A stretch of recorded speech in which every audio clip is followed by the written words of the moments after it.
Tu savais que Cardi B a percé en s'inspirant très fortement d'un hit que Kodak Black a créé alors qu'il n'avait que 16 ans? Attends, je t'explique. Tout commence à Toronto en 2014 avec Vinny X. Vinny X, il est à l'université, mais il déteste l'école. Et ce jour-là, il rentre des cours super énervé, il a besoin de se défouler. Donc il attrape son clavier MIDI, allume son PC, ouvre Logic et compose avec les plugins de base en commençant par ce piano.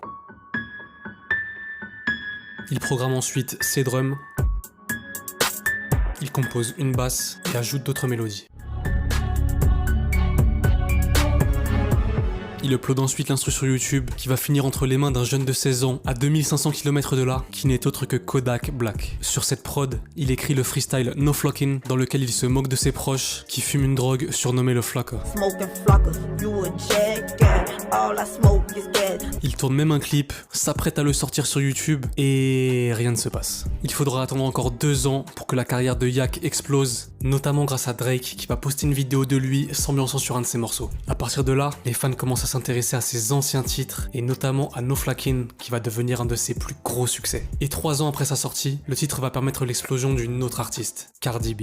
Encore peu connue à l'époque, Cardi va reprendre le flow de Kodak sur No Flockin pour créer ce qui va devenir son premier hit sur une prod de Jay White et Laquan Green.